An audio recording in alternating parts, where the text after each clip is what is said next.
Hey, Ray Martin here for Church of the Ascension Family Life. You know, I'm one of those really cheap people. Like, I don't like to drink soda at restaurants because I know I can get it for a lot less at the grocery store. And let's be honest, I don't really need the calories. I love buying stuff on eBay. And I even bought this guitar at a pawn shop.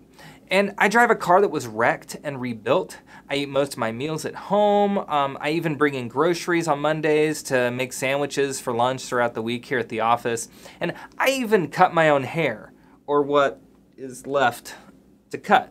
But anyway, it's not that I'm broke, it's just I don't like wasting my money on things that I can get for less or do myself. But who knew that being cheap could be good for your marriage?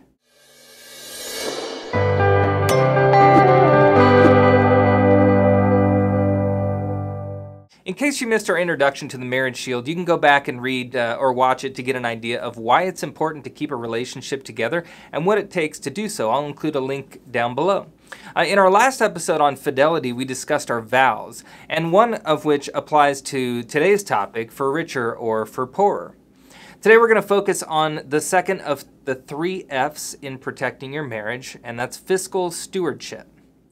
Financial stress is the leading cause for tension in a marriage, especially for newlyweds, as they try to navigate this new blending of income and spending. And according to a study that was published in the Journal of Marriage and Family, using money foolishly is the second leading cause for women to end a marriage, which is tripling the likelihood of a marital breakdown. For men, it's not as big of an issue, but misuse of finances is a top cause of tension in a relationship. So when we talk about keeping a marriage together for life, fiscal stewardship is a priority because not being responsible with your money is a serious threat to a relationship. So financial stress can be particularly intense during the newlywed period when the couple's trying to blend, their lifestyles together and 2 bank accounts into one household. So The Choice Wine by Steve Bowman highlights how the top issues causing tension for newlyweds relate to money. It's pre-existing debt, balancing work and marriage, the husband's job, and then financial decision making. So credit card debt, car loans, student loans, medical expenses, these are the 4 areas of pre-existing debt that cause a lot of stress. And the top purchase categories on credit cards are clothing, gasoline, eating out, and travel, which are consumable goods. And so they're not really a good choice for debt, which should really be used in cases of like investments, like your education or a mortgage on a home. And brain imaging actually reveals that when a person considers buying something, there's like a reward that's anticipated in the circuitry of the brain. But when we're considering paying for the purchase, a pain region is anticipated. And if you've ever followed like the Dave Ramsey stuff, they always talk about buying stuff in cash and having to actually physically pay for something in cash because it's a lot harder to do. Your brain is actually anticipating pain when you have to pay for something. But that's where the credit card industry comes into play, because the credit cards were actually designed to delay the activation of the pain in our brain until after the purchase is made. And so the problem for a marriage with all this is that studies indicate that debt and financial stress lead to lower levels of marital satisfaction. They increase levels of marital discord. So needless to say, debt is a threat to marriages.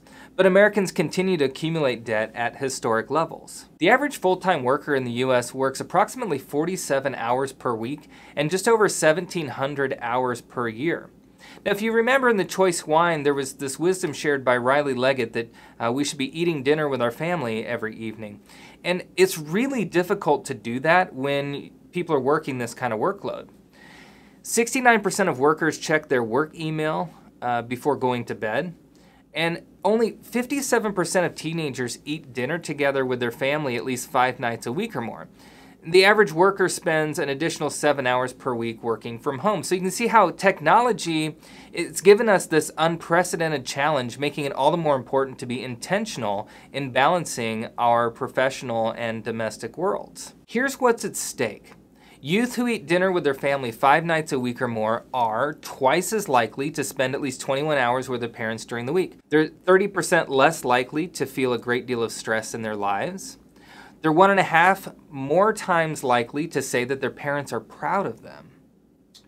They're 30% more likely to have an excellent relationship with their mother, 60% more likely to have an excellent relationship with their dad.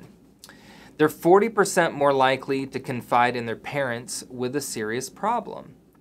They're 1/3 less likely to have tried alcohol, 60% less likely to have tried marijuana, 70% less likely to use illegal drugs or misuse prescription drugs.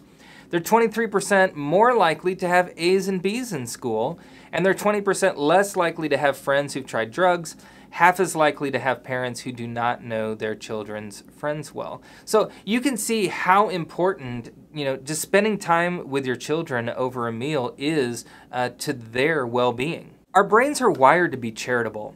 We receive a reward in that same circuitry of our brain that guides us to buy something when we give. People who are charitable tend to be happier and healthier than average. And the more that we save, the more that we can give.